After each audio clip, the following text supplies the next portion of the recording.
Well, good afternoon, beekeeping dudes and dudettes. Today I want to talk about the most controversial piece of gear in beekeeping history. I have literally seen grown men throw down in a parking lot discussing this controversial piece of gear.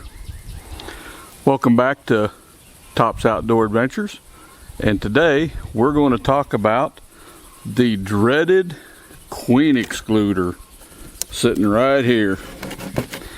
And truth be told, I've not seen people fighting in a parking lot about it. But anyhow, now that the flow is either well on, or in our case in Oklahoma, almost over, I figured we'd talk about a queen excluder. Now, queen excluder is exactly what it says it is, okay? It excludes the queen from being able to move wherever she wants in a hive. Now, half the people you talk to will call this a queen excluder. The other half of the people that you talk to will call it a honey excluder. Why they call it a honey excluder? Because they say that the bees won't pass through it to store honey above it, you know. It's designed to go between your uppermost brood chamber and your first honey super. Now, that's not quite true, okay? I grew up, we used queen excluders all the time. Now, here are my thoughts on the bees passing through it so that you can store honey and whether or not it excludes honey. First off, that's kind of a one-dimensional approach to the purpose of this fine piece of gear right here. But here's the world according to Top. If I have a box, a honey super, whether it be a medium, a deep, a shallow, whatever I'm using, and it is nothing but frames, and I throw this queen excluder underneath of it, where I just took this out from, the bees really don't have a reason to go up here, other than mild curiosity about what the attic's like in their house. So what I have found is that if I throw on a queen excluder underneath of foundation frames, just foundation, the bees will take forever to draw that out. Now, if I take this queen excluder and I throw it underneath a honey super that already has drawn comb in it, for example, then they will readily pass through that. It doesn't matter to them at all. Now, let's say, for example, that I'm running medium or deep boxes all across the board, and I throw 2 deeps on, and I'm getting ready to get set up for the flow. So I will throw a 3rd deep on here with a queen excluder in between, and I will bring a frame of brood up into that top box and put it together. The bees are going to be forced to go through that queen excluder to take care of the brood up there. The bees get used to passing through it. Now, why would I ever do that? Well, one, to get the bees going through it to start with. Second of all, by the time the brood in here hatches out, then it's flow 30. The bees will go ahead and backfill that deep with nectar. Pretty cool. So you can trick them to come through this. So I use a queen excluder exactly like I said.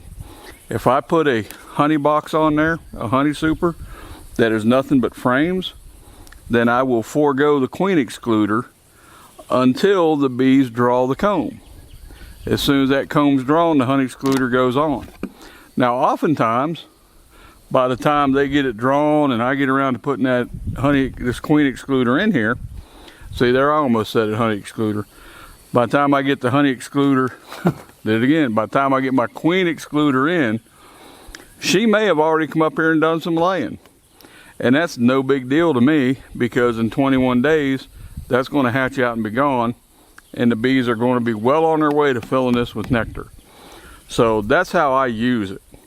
Now, if I'm setting a box on here of drawn comb already, I put the honey excluder on at the same time. Pretty cool. That has worked well for me in the past, and I've never had any problems. Now, there are a lot of other uses for a queen excluder. For example, let's just say it's spring And I am coming out of winter with just 2 deeps, okay? And these deeps are building up. They're getting ready to explode. And we know what's coming, right? I've got to do a split.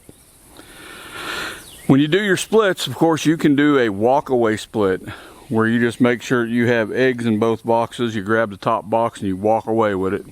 You can do that and that'll work. But I prefer to know where my queen is when I do my splits. So I can either go in here and look for her. I can't even speak English today. I can go in here and look for her, find her, make my split. Or what if I can't find her? What I can do is I can go ahead and throw this queen excluder. I can throw this queen excluder right between my deep boxes like this. I give it 4 or 5 days, and then I can instantly find my queen by just going back in here and finding eggs. All right, she's either going to be in the top or the bottom, and this queen excluder is going to tell me where she's at because there's going to be eggs in the top or the bottom.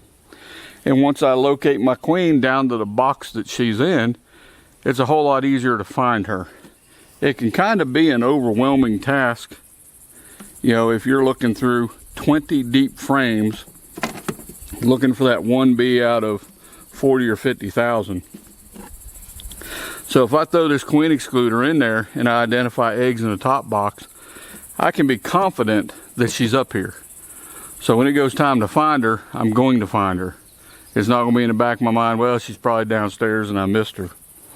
So we can control our queen just like this.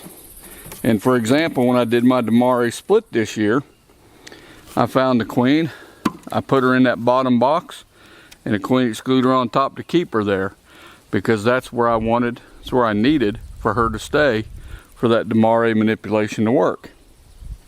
So anyway, queen excluders can do lots of things for you. Another way that you can use one, and this is kind of controversial, guys will argue this both ways, but let's say that I caught a swarm. I can take my queen excluder and I can put it on the bottom of my hive, set my deep box on there, dump my bees in, and maybe they can't abscond because the queen won't fit through the queen excluder. Now here's where the conversation starts. You know, your queen really slims down when she swarms. So can she fit through the excluder or can she not fit through it? Man, I don't know. But it's just an added measure to kind of stack the deck in your favor, definitely make it harder for her to get out. So anyway, if you sit there and think that a queen excluder is simply a honey excluder and I don't ever need one, then you're being kind of one-dimensional, because I can use it to find my queen, I can use it to keep my queen where I want her, and just go from there. So is it a honey excluder? I don't know. Maybe it hurts a little bit. Like I say, my thing is, if I'm putting on a honey box of nothing but foundation, this girl goes away and I'll build my box. If I'm throwing a super on it, it's already got drawn comb, the bees already have a reason to go up there, then shazam. I throw this on and on goes my honey super. So something for you guys to think about, something for you to figure out. And there's all kinds of different uses for this queen excluder right here. Hope you found something beneficial here. And thank you guys for stopping in and watching my video. I hope it wasn't too long, wasn't too long-winded. I don't have a remote, so for those of you that don't watch my videos, you know I've got to walk over and say goodbye. So thanks again. I'm gonna hit the stop button, but before I do, I'd like for you to like, comment, share this video so maybe I can become YouTube famous. Y'all have a great day now and good luck with your bees.